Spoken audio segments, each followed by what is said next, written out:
ating kulay, hugis at katayuan sa buhay.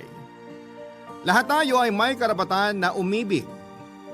Walang ibang magdidikta sa nilalaman ng ating puso dahil tayo lamang ang nakakaalam ng itinitibok nito. Ikaw kabarangay, nakilala mo na ba ang taong idinidikta ng iyong puso? Dear Papa Dudut, maikli lamang ang buhay at eto minsan ang nakakalimutan natin.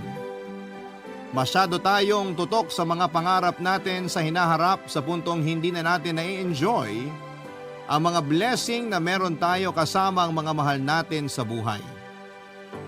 Kaya naman ako hanggat makakaya ko ay palagi akong naglalaan ng oras para sa pamilya ko. Papadudot ako nga pala si Reman, 45 years old mula sa Caloocan at nakapangasawa ng isang napakagandang African-American na dalaga, si Zuri. Una kaming nagkita ni Zuri sa debut party ng pinsan ko taong 2006. Unang sulyap ko pa lamang sa kanya ay agad nang naakit ang puso ko sa taglay nitong kagandahan. Nakakabighani kasi ang mga ngiti nito habang sumasabay ang kanyang katawan sa mga saliw ng tugtugin ng gabing yon. Matangkad siya, ang kulay ng balat nito na mayahalin tulad ko sa kulay ng barakong kape, ang pinaka nangibabaw sa lahat. Buong gabi ay wala akong ibang ginawa kundi ang magnakaw ng tingin sa direksyon niya kasama ang mga kaibigan nito. Si Zuri ay bisita ng panganay na kapatid ng debutante. Maliban sa kanya ay may dalawa pa siyang kasamang foreigner. Dahil likas na sa akin ang makisalamuha sa mga tao, ay hindi ko na napigilan ang ipakilala ko ang sarili ko sa kanilang grupo. 27 years old lamang noon si Zuri nung una ko siyang nakilala. Pareho kami ng edad at first time lang daw nilang magbakasyon sa Pilipinas matapos silang imbitahan ng pinsan ko na nakilala nila noong nagpunta sila sa Thailand. Medyo mahiyain si Zuri, Papa Dudut. Pero hindi ko makakalimutan ang gabing yon dahil first time lang na tumibok ang puso ko para sa isang estranghero, Papa Dudut.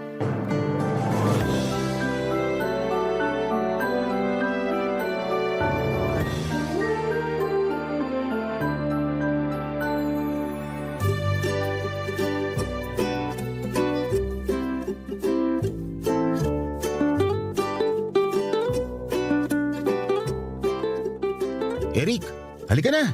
Umuwi na rin tayo. Kanina pa kaya ako kating-kating umuwi. Saan ka ba galing? Naikot ko na tong buong lugar, di kita mahagilap. Kanina pa tapos yung party ah. Hinatid ko lang sina Suri. Bumalik na sila sa hotel nila. Zuri? Sinong Zuri? Yung bisita ni Insan. Sayang, hindi mo sila nakilala. Ang ganda nun tol, foreigner. Kaya naman pala di kita mahanap eh. Babae na naman pala yung inatupag mo.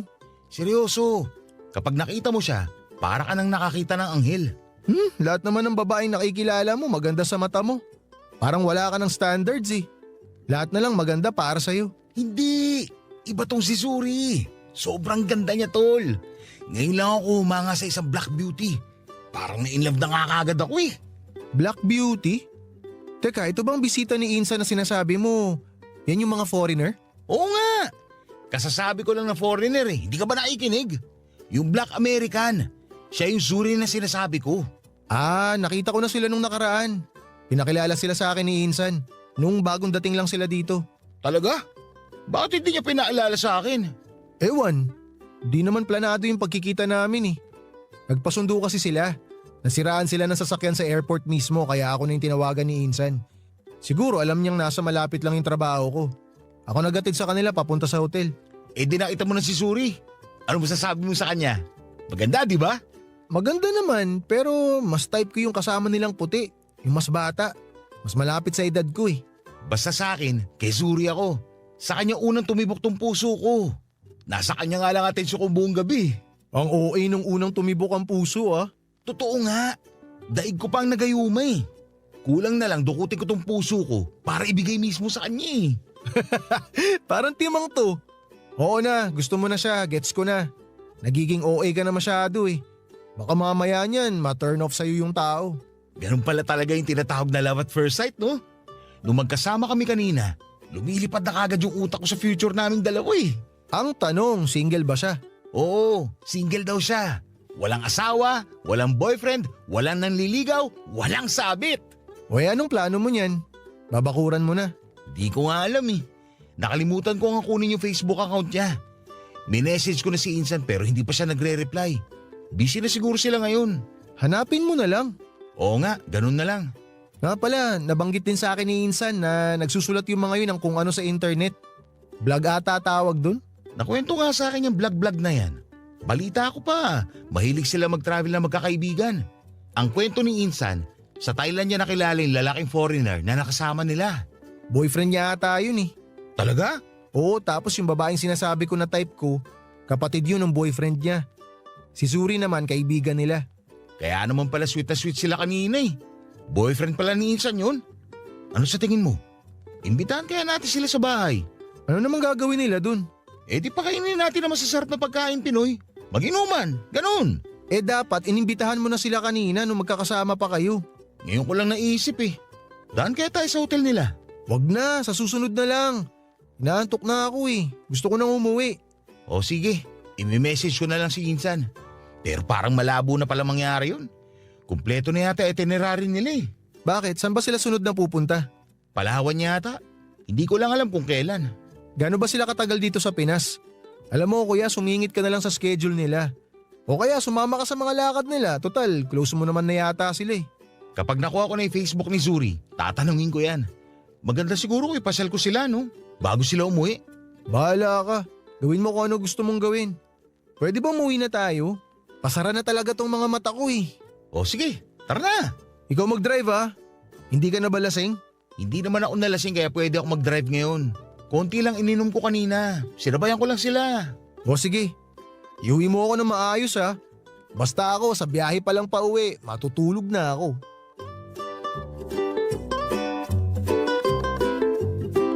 Pagkatapos ng debut party ng pinsan ko ay agad na lumipad papunta ng Coron, Palawan ng grupo nila Zuri. 3 araw sila nagstay doon bago nila naisipang bumalik sa Maynila. Noong time na yon ay kinukulit ko na ang pinsan ko para malaman ang Facebook account ni Zuri. Hindi ko alam kung bakit pero sobrang attracted talaga ako sa kanya, Papa Dudut. Kinontak ko si Zuri sa Facebook matapos kong makuha ito sa pinsan ko. Saka ako nag-offer na ipasyal sila sa Maynila bago sila bumalik ng US at pumayag naman sila. Nagpunta kami sa Intramuros Rizal Park National Museum at kung saan-saan pa, Papa Dudut. Sa maikling panahon ay mabilis kaming nakabuo ni Zuri ng pagkakaibigan. Pagka-uwi ni Zuri sa sarili niyang bansa ay nagpatuloy ang komunikasyon naming dalawa. Mula sa pagiging mahiyain noong una ay unti-unti kong nakuha ang loob nito hanggang sa nakapag-open na siya sa akin tungkol sa kanyang buhay. Immigrant sa mga magulang ni Zuri, 2 years old pa lamang siya noong lumipat sila sa Amerika para doon na permanenteng manirahan. May 2 siyang kapatid at dati siyang preschool teacher bago niya naisipang iwan ng propesyon na yon para maging full-time travel blogger. Matapos ang 5 buwan na komunikasyon namin, ay sinubukan kong ligawan si Zuri. Hindi ko inaasahan na sasagutin niya ako, Papa Dudut. Nagkaroon kami ng long-distance relationship at matapos ang 1 taon, simula noong una kaming magkita ay muling bumalik sa Pilipinas si Zuri para bisitahin ako, Papa Dudut.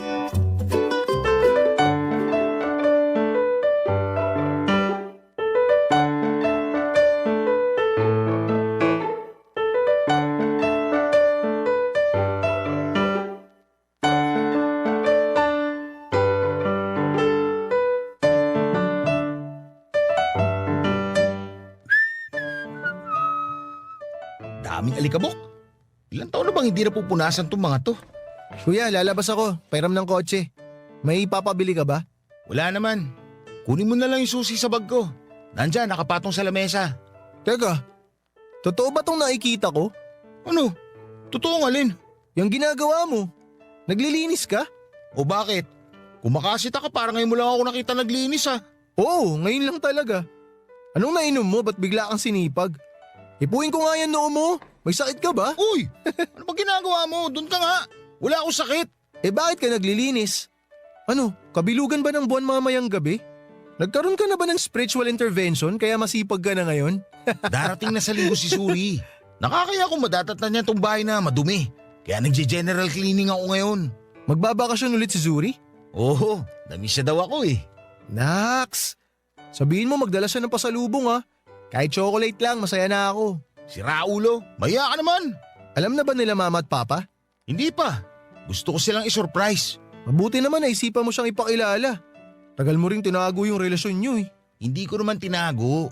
Hindi lang ako nagkukwento. Saka, hindi rin naman nagtatanong sila mama at papa. Kaya hindi ko na rin sinabi. Pagdating ni Suri, magugulat na lang sila. Ayos! Kasama niya ba yung mga kaibigan niya? Sabihin mo sa kanya, magdala siya ng kaibigang single tapos pakilala niya sa akin. Wala siyang kasama. Solo lang siya ngayon. Ako lang naman yung dadayuhin nun eh. Sayang naman. Eh, magtatagal ba siya rito?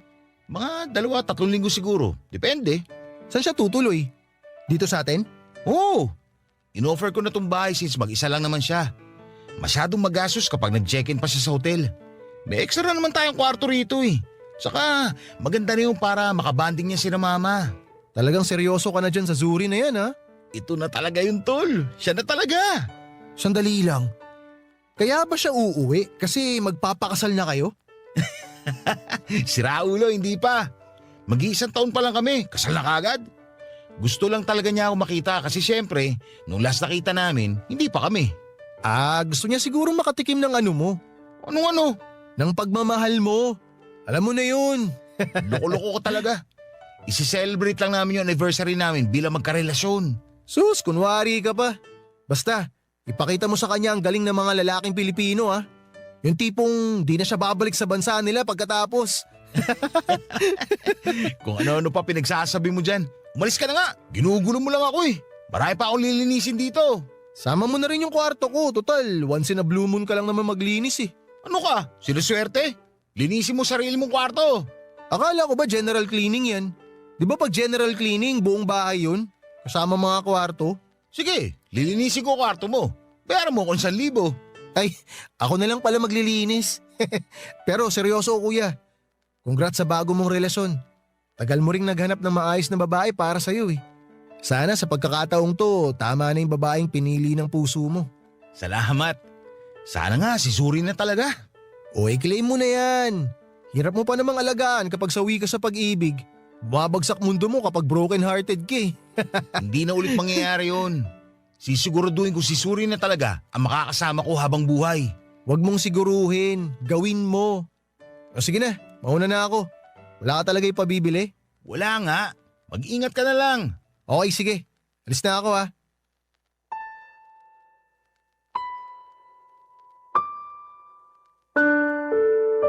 Papadudod, sobrang excited ko noon sa pagdating ni Zuri. Pinagandaan ko yon ng mahabang panahon dahil ipinangako ko sa kanya na pagbalik niya ng Pilipinas ay formal ko na siyang ipapakilala sa mga magulang ko bilang girlfriend. Pero ang sana'y masayang pagpapakilala na inaasahan ko ay nauwi sa isang malaking disappointment. Hindi nagustuhan ng mga magulang ko si Zuri bilang girlfriend ko. Ang dahilan nila kung bakit ayaw nila sa nobya ko ay ang kulay ng balat nito. Hindi daw ako bagay sa kanya. Nagulat ako dahil hindi ko inaasahan ang pagiging racist ng mga magulang ko, Papa Dudut. Sobrang nadismaya ako noong nalaman kong kulay ng balat ni Zuri lang ang dahilan kung bakit sila tutol sa relasyon namin. Nirason pa nila na gusto nila ng Pinoy na manugang kahit na ang totoo ay sobrang saya pa nila noong minsang nagkaroon ako ng girlfriend na Koreana. Hiyang-hiya ako noon sa inasal nila sa harap ni Zuri, Papa Dudut. Sa halip na mainit na pagtanggap ang ipakita nila dahil sa wakas ay nagkaroon na ulit ako ng bagong karelasyon. Matapos ang mahabang panahon ay mas malamig pa sa yelo ang naging turing nila kay Zuri. Papa Dudut, doon na po nagsimulang magkaroon ng lamat ang relasyon ko sa mga magulang ko. Kahit na ayaw nila kay Zuri ay pinaglaban ko ang pagmamahal ko para sa kanya. Barangay Love Stories. Barangay Love Stories. Papa Dudut, celebration noon ni Ayesha para sa kanyang 8th birthday bilang isang pamilya na kami na mahilig mag-travel ay sa Batanes po kami nagpunta. Matagal na yun sa bucket list ni Zuri na travel destination na gusto niyang puntahan. Ilang buwan naming pinag-ipunan ng bakasyon na yon pero hindi ko inaasahan na ang bakasyon na yon pala ang sisira sa masaya naming pamilya. Papa Dudut, nalunod si Zuri sa huling araw namin sa Batanes. Naiwan kami noon ni Ayesha sa hotel para mag-ayos ng gamit samantalang nagpaalam naman ang asawa ko na maliligo lamang sa dagat saglit bago kami tuluyang umalis.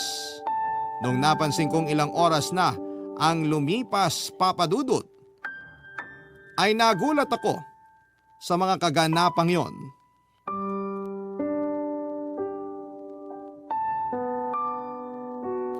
Papa Dudut, hindi biro ang ginastos ni Zuri para lamang makabalik sa Pilipinas. Alam kong mahal ang plane ticket nito kaya hindi ko hinayaang masayang ang pera at effort niya para lamang madalaw ako. Ayoko masira ang bakasyon niya dahil lamang sa pagiging judgmental ng mga magulang ko. Kaya ang ginawa ko na lamang ay nag-decide ako na i-check-in siya sa isang hotel. Pagkatapos noon ay pinasyal ko si Zuri sa mga lugar na hindi pa niya napupuntahan sa Metro Manila. Nagpunta rin kami sa Tagaytay at doon namin in-enjoy ang isa't isa. Papa Dudut, mabilis na nagustuhan ni Zuri ang Pilipinas. At kaya naman noong 3rd anniversary namin ay nag-decide siya na sa Pilipinas na lamang tumira. Umupa kaming dalawa ng sarili naming apartment at bumukod kami sa sarili kong pamilya. Naging maganda naman ang pagsasama namin ni Zuri, Papa Dudut, maliban sa mga magulang ko na hindi pa rin tanggap ang relasyon namin. Ay wala na kaming ibang naging problema pa. Sa loob ng 5 taon naming pagsasama bilang magkasintahan ay nagpasya na nga po kaming dalawa na magpakasal na, Papa Dudut.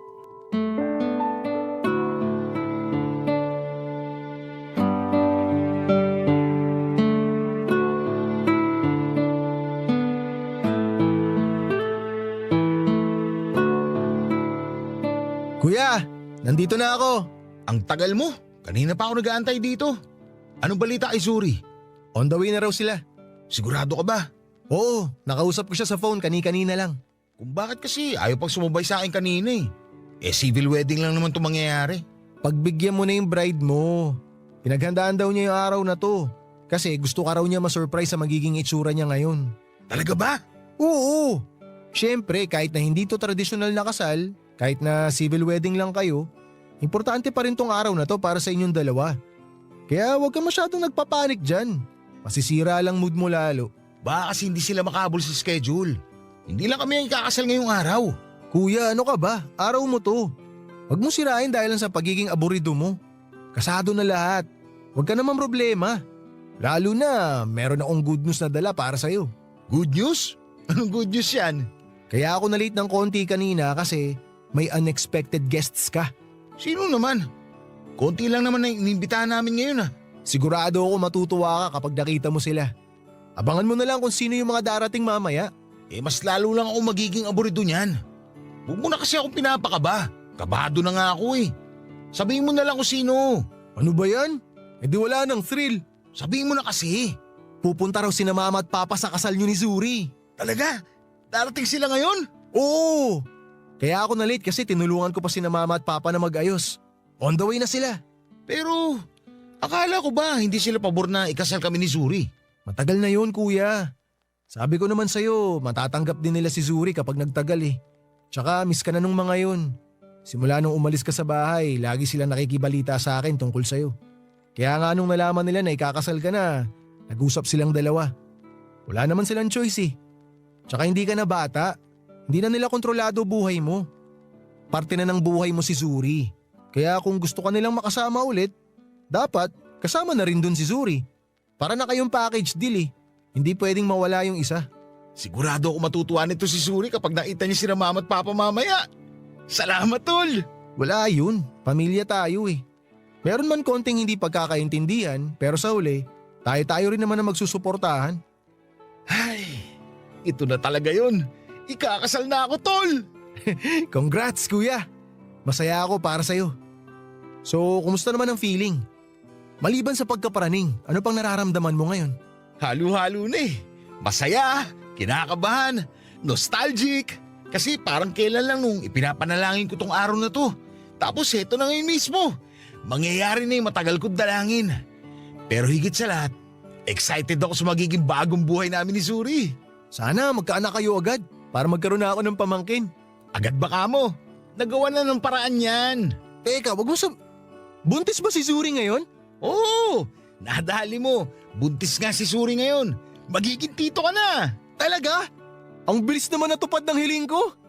May hipag na ako tapos magkakaroon pa ako ng pamangkin agad-agad. Nice! Kaya naman pala excited ka eh. Pero sikreto na lang muna natin yun ha.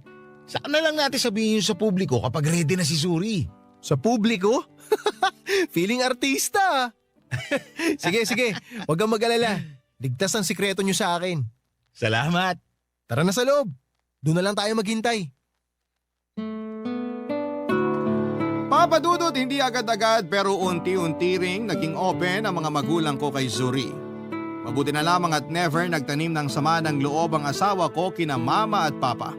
Matapos nilang malaman na nagdadalang tao si Zuri ay sila na mismo ang nag-alaga sa kanya.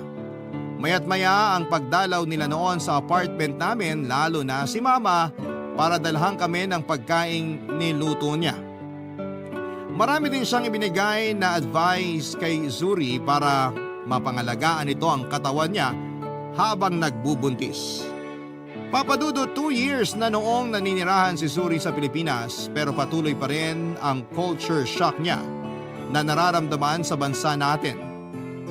Nagulat siya na marami palang pinapaniwala ang pamahiin ng mga Pinoy kapag buntis. Pinagbawalan kasi siya ni mama noon na manood ng mga horror na palabas, lalo na mga zombie movies, para hindi raw magmukhang pangit ang anak namin. Bawal din siyang umistambay sa tabi ng pinto dahil may hirapan daw siyang mag-labor. Kailangan daw niyang makinig ng classical music para maging matalino ang bata. Pinagtawanan lang namin ni Suri ang mga pamahiin na yon, pero bilang respeto na rin ni Suri sa mama ko ay sinunod pa rin niya ang mga ito. Matapos nga ang 9 na buwan ay nanganak na rin po si Suri at pinangalanan namin siyang Ayesha. Nung araw na naging ama ko, ay isang sinumpaang pangako ang ginawa ko sa sarili ko, Papa Dudut. Nangako ako na hanggang sa huling hininga ko ay aalagaan, babantayan at sosuportahan ko ang mag-ina ko. Yun nga po ang ginawa ko sa mga sumunod na taon. Ginawa namin ni Suri ang lahat para magkaroon kami ng masaya at malusog na pamilya.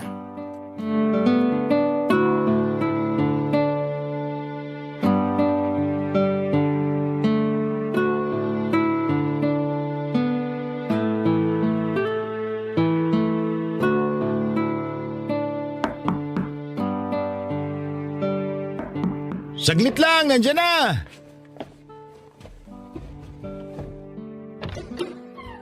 Oh, Eric! Ano meron? Napadalaw ka? Galing ako sa mall, may binili akong laruan para kay Ayesha. Dinaan ko na rito kasi baka di ako maka-attend sa birthday niya sa Makalaway. O eto. Salamat, nagabala ka pa. Halika, pumasok ka muna. Kumain ka na ba? Oo, katatapos lang. Ang kalat naman ng bahay niyo. Saan ako pwede maupo nito? Usog mo na lang yung mga libro dyan. Biglang nakaisip si Suri na palitan tong ayos ng sala eh. Ewan ko ba ron? Baba ko na muna tong mga libro Lagay ko rito. Nasaan nga pala yung pamangkin ko? Sayang, hindi mo na naabutan. Nandun na sa kwarto. Mahimbing na tulog. Kakatulog nga lang eh. Aga naman matulog nun. Nung oras pa lang Napagod sa kakalaro eh. Hindi na nga nakapagapunan.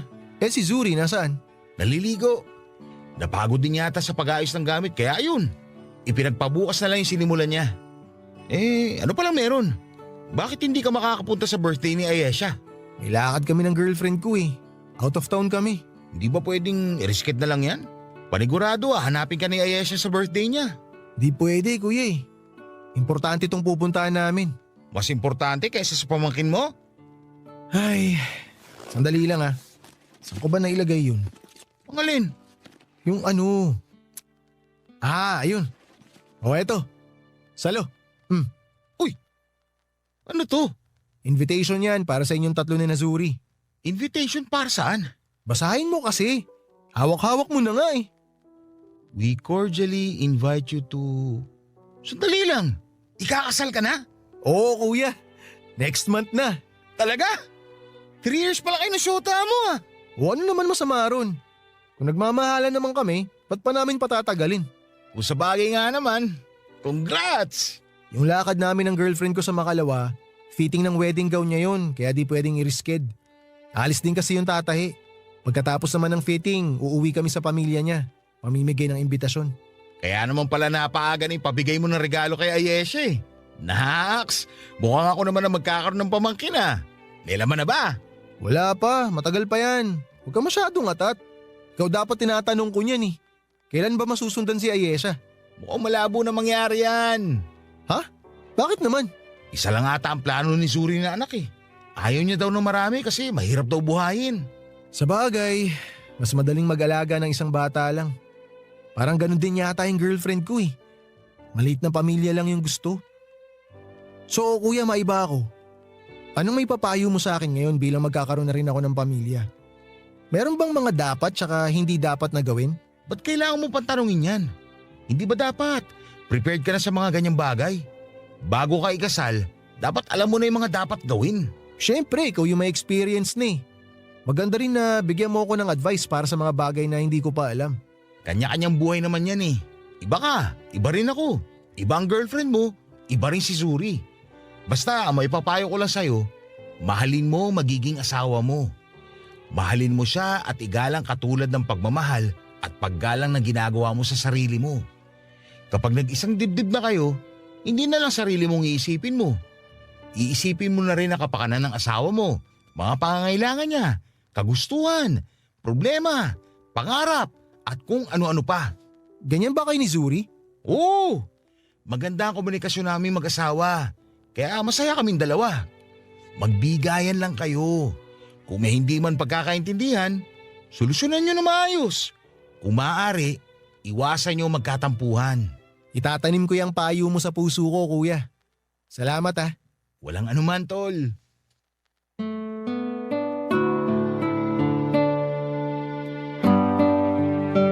Papadudod, hindi na nga po nasundan pa si Ayesha.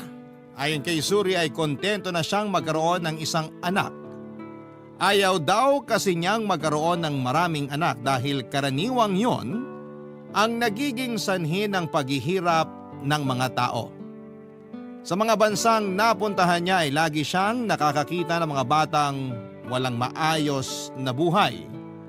Walang magulang, walang bahay na masisilungan. Ayaw na raw niyang makadagdag sa overpopulation na pinagdadaanan ng mundo. Agree din naman ako sa kagustuhan ni Zuri, Papadudut. Mas maaalagaan niya, Papadudut, at mabibigyan nito ng magandang buhay ang magiging anak namin dahil makakapag-focus kami. Mabilis nga po na dumaan ang 3 pang taon. Ang dating baby namin ni Ayesha ay mabilis na naging makulit na 6 years old.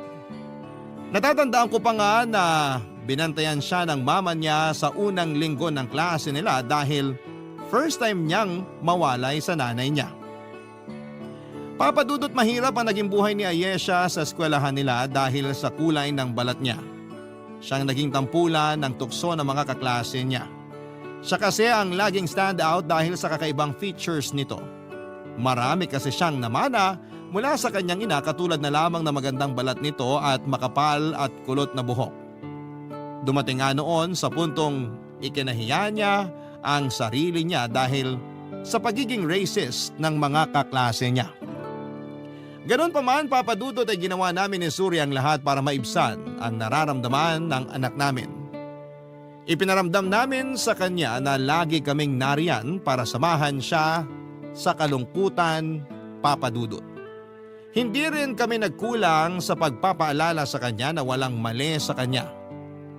Ang mali ay ang pagiging ignorante ng mga tao sa paligid niya. Naging matatag ang pamilya namin sa mga sumunod pang taon ng buhay naming pamilya. Papa Dudut. Barangay Love Stories. Barangay Love Stories. Celebration noon ni Ayesha para sa kanyang 8th birthday bilang isang kaming pamilya na mahilig mag-travel ay sa Batanes nga po kami nagpunta. Matagal na yon sa bucket list ni Suri na travel destination na gusto niyang puntahan. Ilang buwan naming pinag-ipunan ang bakasyon na yon pero hindi ko inaasahan na ang bakasyon na yon pala ang sisira sa masaya naming pamilya. Papadudot nalunod si Suri sa huling araw namin sa Batanes. Naiwan kami noon ni Ayesha sa hotel para mag-ayos ng gamit samantalang nagpaalam naman ang asawa ko na maniligo lamang sa dagat saglit bago kami tuluyang umalis. Noong napansin kong ilang araw na ang lumipas at hindi pa bumabalik si Suri ay nagpunta ako sa dagat para hanapin siya. Isang kaguluhan ang napansin ko sa tabing dagat. Osyoso ako sa mga tao at nalaman kong isang babae raw ang nalunod. Noong narinig ko ang description nila sa babae ay biglang nanlamig ang katawan ko, Papa Dudut. Sinubukan kong tawagan ang cellphone ni Suri pero naiwan pala ito sa hotel. Kabado ay pinuntahan ko ang ospital kung saan ay tinakbo ang babaeng nalunod at doon ko nga po nakumpirma na si Suri ang babaeng tinutukoy nila. Papadudod pumunta kaming Batanes ng buo pero umuwi kaming kulang na ng isa. Nalagasan ang pamilya namin. Napakalaki ng puwang na iniwan ni Suri sa buhay namin ni Ayesha. Pakiramdam ko ay sa Batanes na natapos ang masayang buhay namin. Pagkatapos noon ay naging blurry na ang mga alaala ko sa mga sumunod na taon. Napabayaan ko na ang anak ko pati na rin ang trabaho ko. Noong nakita ni Eric ang estado ko ay hinikayat niya akong kinamama na muna kami tumira ni Ayesha para may magbantay sa bata. Tinulungan ako ng pamilya ko para makatayong muli sa sarili kong paa at malaki ang pasasalamat ko na hindi nila kami pinabayaan sa mga nagdaang taon. Papa Dudut.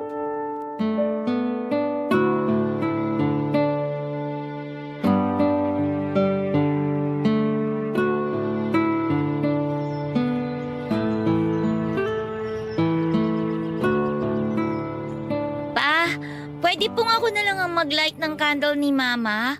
O sige, mag-ingat ka sa apoy ha, para hindi ka mapaso. Opo.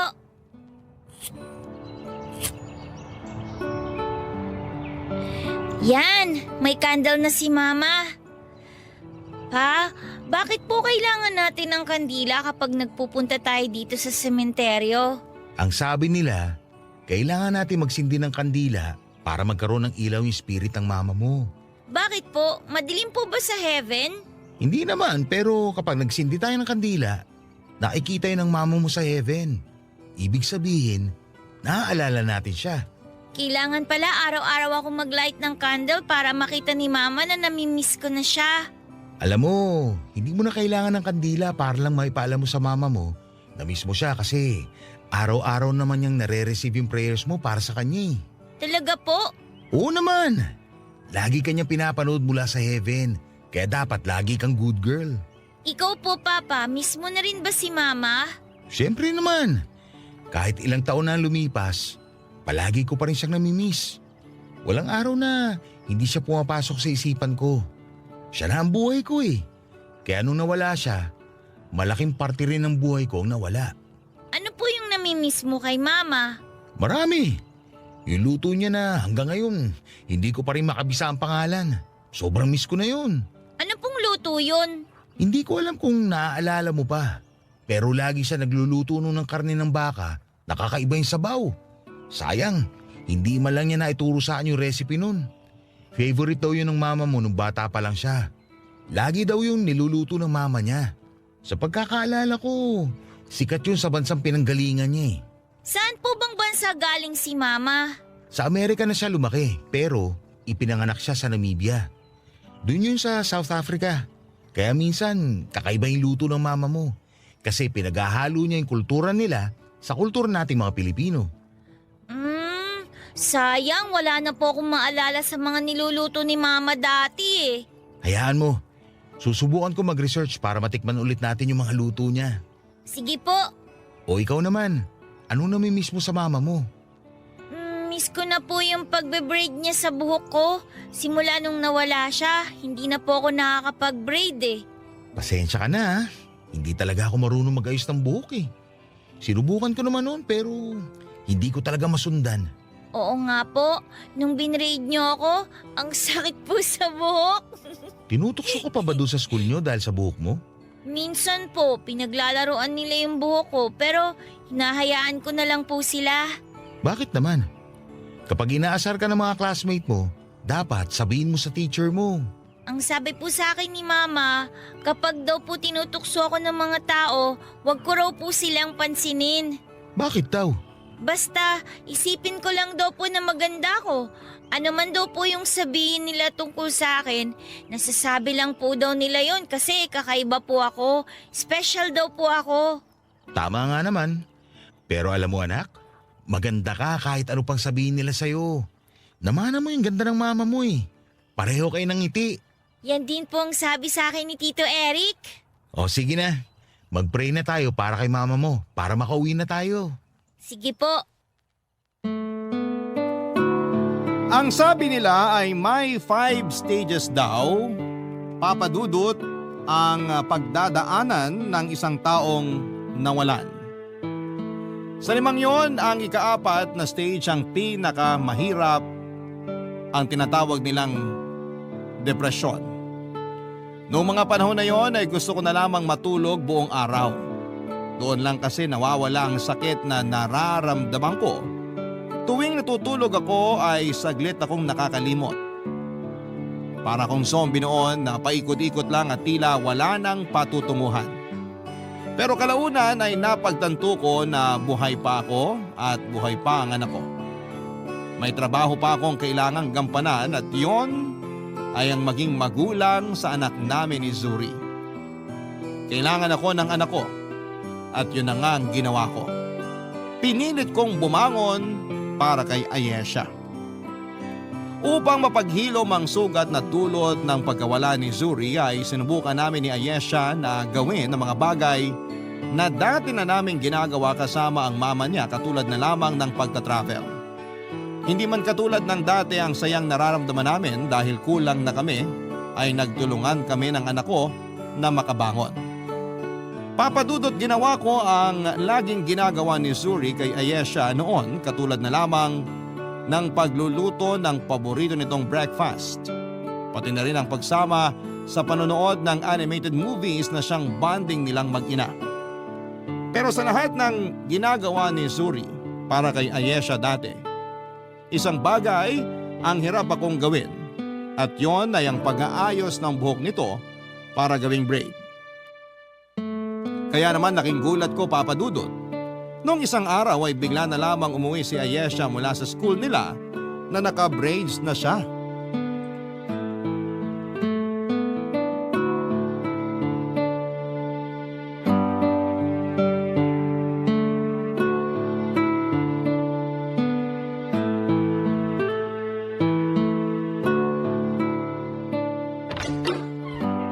Papa, nandito na po kami ni Tito Eric. Oh, ang aga niyo namang umuwi.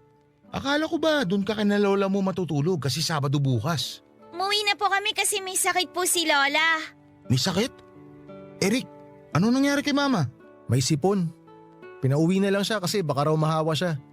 Sakto, exams nila next week, di ba? Para daw di maabala. Akala ko naman kung ano na. Dun po muna ako sa kwarto ha. Kukunin ko lang po yung pencil ko kasi may sketchpad na binili para sa akin si Lola. O sige, Bye, Tito Eric! Bye-bye! sandali. Parang may kakaiba ngayon sa anak ko ah. Ano naman yun? Tama ba yung nakita ko? Naka-braid yung buhok ni Ayesha? Oo nga no. Ngayon ko lang din napansin. Sino nag-braid sa kanya? Ikaw? Hindi ako. Malay ko ba sa pagbe-braid? Di naman ako marunong mag-ayos ng buhok. Si mama kaya? Di nga siya malapitan ni mama kanina kasi nga may sipon. Ayaw niya mahawa si Ayesha. Alam naman si Papa. Di nga marunong maglagay ng gel sa buhok yun eh. Braids pa kaya. Hindi naman siya nakabraid kaninang umaga.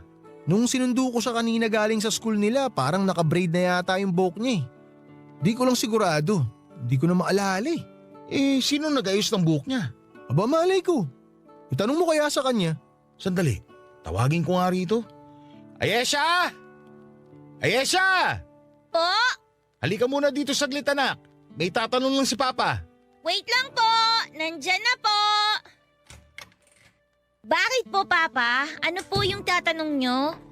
Sinong nag-ayos ng buhok mo? Napansin nyo rin, ang ganda po, no? Katulad po ng ginagawa nun sa akin ni Mama. Oo, maganda nga pero sino nag-braid sa'yo? Yung babae po sa may school namin. Babae? Sinong babae? Yung nagbabantay po sa may gate. Yung guard? Babae ba yung guard nila doon? Hindi. Lalaki yung gwardiya doon kanina eh. Marami po kaming guard sa school. Yung guard po na nag-ayos sa buhok ko, siya po yung umiikot sa school namin. Babae o lalaki? Babae po siya. Nagpa-braid ka sa kanya? Hindi po. Siya po mismo nagsabi kung pwede raw po niyang i-braid tong buhok ko. Talaga? Ang bait naman niya. Opo, nag-promise din po siya sa akin na kapag kailangan ko pong magpaayos ng buhok, sabihin ko lang daw po sa kanya. Ang galing naman. Mabuti pa yun, marunong mag-braid ng buhok. Pa, balik na po ako sa kwarto ko ha. Magdodrawing pa po ako eh. Oh, sige. Mukhang nakahanap ka na sa wakas ng taga-braid ng buhok ng anak mo ah. Curious ako kung paano niya nagawa yun. Mahirap ayusin yung buhok ni Ayesha eh. Kasi pareha sila ng mama niya na afro yung buhok. Makapal yun saka mahirap suklayin. Ayaw mo nun? Wala ka ng problema? Tsaka hindi mo nakakailanganin gumastos sa salon para lang ipaayos yung buhok ng anak mo. Pero ayoko rin namang makaabala doon sa tao. Oh, sakto! Kasi next week, pinapatawag yung parents sa school nila Ayesha. Chance mo na yun para kilalanin yung tao kung sakali. Next week? Bakit? Anong meron? Ewan ko. Basta sabi ng teacher niya sa akin, may PTA meeting daw. Ikaw na lang pumunta. O sige, magpapaalam na lang ako sa trabaho ng maaga. Nice. O paano kuya? Mano na ako ha? May lakad pa ako eh. Sige, salamat. Mag-iingat ka.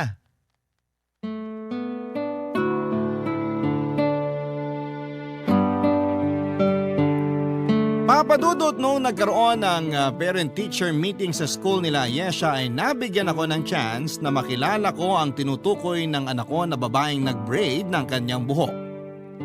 Walang iba kundi ang lady guard ng kanilang eskwelahan.